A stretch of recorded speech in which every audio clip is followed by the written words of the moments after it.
We're living in a world where there is a constant set of demands pulling on our time, energy, and attention. If we want to create environments where other people can do their best work, we need to do things differently. This isn't just about stress management. This isn't about working less and work-life balance. It's about strategy. How do we take leadership to the next level? As I work with leaders from across the country, what I see is what I think we all see. People have come to believe that exhaustion is the cost of success. There's powerful brain science behind why we feel the way we do. And the mistake is we think we need to try to remove the stress. It's just not a reality. When we think about leadership, you can't take the stress out of leadership. What you can do is you can increase the capacity to manage that stress more effectively. That's what I call the leadership vitality quotient. Rumor on the street is that you guys are feeling a little bit of pressure nowadays.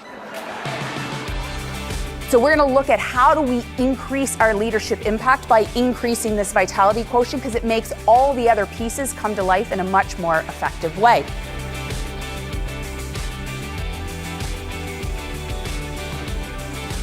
We would think that when we need a break, our brain and our body would tell us, but in fact, our brain sends an opposite message. It tells us that's the time we have to keep going and trying to push through. So the reason I study this, the reason I'm so dedicated to this is not only what the research is showing us, but I was also one of those leaders. I was one of those people who was feeling the pressure to be successful and thinking that hard work is how I was going to get there. So I'd started this routine. I would go down to the water and I would do this hour-long kayak. I could feel this tension in my body. My heart actually started racing. I felt like something was wrong. And then I realized exactly what was wrong. Nothing was wrong. This headache that I had had for 3 years straight was gone. I felt like myself, and the crazy thing is I hadn't even realized I had lost myself. It's time we redefine what success looks like. And I see again and again and again in so many organizations where wonderfully intentioned people have inadvertently made themselves indispensable because they think that they have to have the solution to every single problem. But in that situation, then you have to be at every meeting and you have to answer every email, and you never can actually be away and take the time off. You cannot be a leader if you are exhausted. It is incredibly hard to be filled with empathy when we are drained of energy.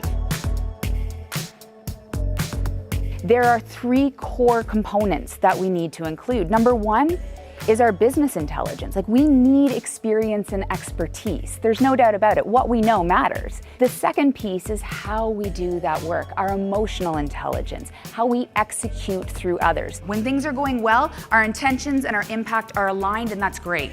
Here's the challenge.